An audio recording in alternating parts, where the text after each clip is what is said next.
Ciao a tutti ragazzi e benvenuti in questo nuovo video. Io sono Francesco Mimmo, investigatore privato e titolare di Vox Investigazioni. Per chi non mi conoscesse già sa che può andare a dare un'occhiata sul nostro sito voxinvestigazioni.it per vedere un po' chi sono, che cosa facciamo e anche per andare a vedere i nostri corsi, i nostri manuali, quindi per tutti quelli che sono interessati al mestiere dell'investigatore privato. Abbiamo dei workshop e dei corsi dedicati, tutti su piattaforma online, siamo stati i primi a fare una roba di questo tipo in Italia. E insomma, se siete curiosi di capire quali possono essere le materie da approfondire, da andare a studiare per fare al meglio questo lavoro, andate a dare un'occhiata alla sezione shop del nostro sito. Detto questo, oggi andremo a trattare un argomento che ci avete chiesto veramente in tantissimi, che è il pedinamento a piedi. Quindi cercheremo di capire quali sono le tecniche per fare un pedinamento a piedi fatto bene, con cognizione di causa, quali sono i trucchi da adottare e soprattutto le cose da non fare durante un pedinamento a piedi. Prima di farlo vi ricordo come sempre di iscrivervi al canale e attivare la campanellina per rimanere aggiornati sui nuovi video. A voi non costa nulla, ma vi assicuro che per noi fa la differenza. Detto questo, passiamo allora a parlare del pedinamento a piedi.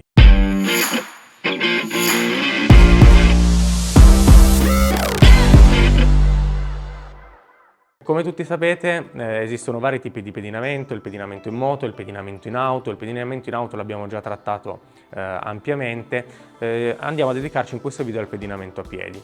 Mi raccomando ragazzi, restate fino alla fine del video perché vi svelerò un trucchetto semplice ma veramente efficace per riuscire a fare un pedinamento a piedi fatto bene. Ovviamente quando parliamo di pedinamento a piedi parliamo soprattutto di posizione e di posizionamento, quindi saper utilizzare la posizione giusta e capire dove mettersi durante un pedinamento a piedi. Questo perché potrebbe risultare più facile di un pedinamento in macchina, ma in realtà non sempre è così. Ad esempio in tanti vedo che durante i corsi ci chiedono: ma il pedinamento a piedi è meglio camminare sullo stesso marciapiede o cambiare marciapiede? La risposta lì, come in tantissimi casi, è dipende da come vi trovate voi. Ci sono scuole di pensiero diverse che dicono ad esempio è meglio pedinare un soggetto camminando sullo stesso lato del marciapiede, c'è chi invece dice è meglio camminare sul lato opposto. Camminando sul lato opposto però magari è più facile che voltandosi vi veda, invece sullo stesso senso di marcia, sullo stesso marciapiede bisognerebbe ruotare a 180 gradi per vedervi. Insomma, sono scuole di pensiero diverse, quindi qual è quella che funziona meglio?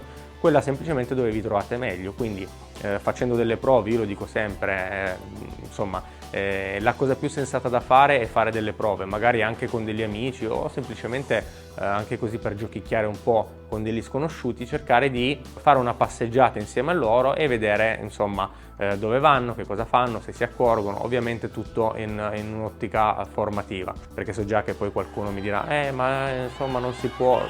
Chiaramente a titolo esemplificativo ne stiamo parlando per questo motivo qua. Quindi cercare di capire qual è la posizione a voi più congeniale, a quanta distanza bisogna stare dal soggetto pedinato. Anche lì dipende se è un soggetto che cammina veloce, dipende se è un soggetto che ha fretta, oppure se è un soggetto che sta passeggiando perché non ha niente da fare, quindi si ferma a guardare le vetrine, allora terremo una distanza ben maggiore. Se invece è un soggetto che va di fretta, che sta andando a lavoro, insomma che non perde tempo con l'ambiente circostante, cercheremo di ridurre le distanze, perché tenete presente che stando troppo lontani, una volta che il soggetto magari ha girato l'isolato a destra o a sinistra, dovrete recuperare il campo visivo, quindi riuscire ad arrivare all'incrocio, svoltare anche voi e capire il soggetto dove è arrivato. Quindi in prossimità degli incroci, come in macchina sostanzialmente, vedete che c'è una linearità in tutte le fasi del pedinamento. Avvicinandoci all'incrocio ridurremo la distanza, una volta svoltato, quindi a inizio isolato, magari lo lasceremo andare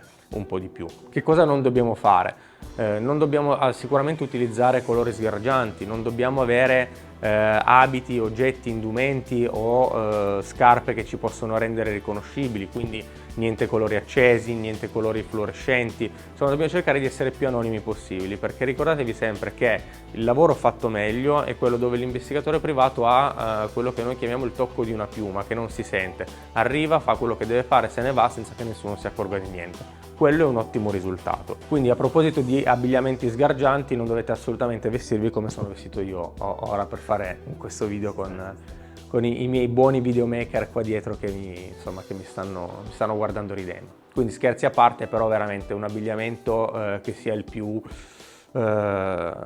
sobrio possibile, quindi non andiamo a utilizzare colori accesi, insomma colori scuri, cerchiamo di confonderci con l'ambiente, dobbiamo essere anonimi. Quindi questo è veramente importante per il pedinamento a piedi. Dobbiamo poi interagire con l'ambiente circostante, con quello che abbiamo intorno. Ad esempio, se noi stiamo passeggiando o se noi sappiamo già che andremo a fare un pedinamento in un'area popolare o magari in un'area di mercato, in un centro commerciale, magari eviteremo di andarci in giacca e cravatta, perché comunque in un ambiente dove tutti sono vestiti in maniera diversa, andare ad utilizzare anche un abbigliamento sobrio ma completamente diverso dal contesto può farci saltare agli occhi più facilmente. Viceversa, se noi dovremmo andare a pedinare un soggetto, magari uno che sappiamo che fa l'avvocato, a un pranzo di lavoro in un bar dove sappiamo che vanno tutti avvocati, eviterò magari di andarci con il maglioncino, con le scarpe da ginnastica, cioè cercherò di uniformarmi per quanto possibile, perché non sempre noi sappiamo insomma qual è l'ambiente in cui andremo ad operare, però cercheremo sempre di avere un abbigliamento adeguato al contesto che ci circonda. Ecco perché è importantissimo, sarebbe insomma consigliabile, lo consiglio sempre a tutti anche durante i nostri corsi che facciamo online, avere un cambio dietro. Questo vi serve in una miriade di circostanze, perché magari dovete partire, era una partenza non prevista perché il soggetto parte da Torino, va a Roma, dovete salire sul treno con lui e quindi è opportuno avere un cambio, oppure magari durante un pedinamento avete la necessità di andare a modificare determinati parametri o parti del vostro abbigliamento, perché magari state pedinando un soggetto già da parecchio tempo, da parecchie ore che cammina, immaginatevi un soggetto che è in vacanza a Roma, lo state pedinando, quindi camminate per chilometri e chilometri, magari non vi vede, però a forza di fare poi insomma, un chilometraggio così importante, delle ore di pedinamento così, rischiate di essere visti. Quindi sarebbe opportuno sicuramente, magari a metà pedinamento a un certo punto, andare a cambiare. Si usano moltissimo i giubbotti doppio strato, quindi double face, perché magari... No, non ho detto double face. Utilizzo il giubbotto nero per 2 ore di pedinamento, poi vado a girarlo, lo cambio, diventa grigio, ecco che cambia completamente la persona, cioè cerco di rendermi il meno identificabile possibile, questo proprio in un'ottica di andare a portare il risultato corretto. Quindi è importante insomma andare, come dicevo prima, ad immedesimarvi nel contesto in cui state operando, quindi anche quando andate a tirare fuori le foto, il cellulare per fare le foto o per fare i video, anche lì deve essere fatto in un contesto dove magari ci sono altre persone che hanno il telefono in mano, cioè quindi cerchiamo di uniformarci completamente all'ambiente circostante. A proposito della visibilità, quindi del mimetizzarsi molto bene in quello che è l'ambiente circostante, vi racconto un aneddoto che riguarda l'inizio della mia carriera, dove anch'io, come tutti gli esseri umani, va bene che sono un investigatore bravissimo, però anche a me è capitato di sbagliare, poche volte ma è capitato. Però scherzi a parte, quando sono stato scoperto durante un pedinamento a piedi, mi ricordo ancora quella che è stata la massima del mio mentore di allora, che porto sempre con me, che era: ricordati che se una persona ti vede 10 volte nello stesso posto va bene, se ti vede 3 volte in 3 posti diversi ti ha beccato. Questo che cosa vuol dire? Vuol dire che vedendomi sempre nello stesso posto, se io sono ben mimetizzato in quello che è l'ambiente circostante, sono a mio agio nel posto in cui mi trovo, posso starci anche 10, 20, 30, 40 volte, ad esempio nello stesso bar o nello stesso ristorante.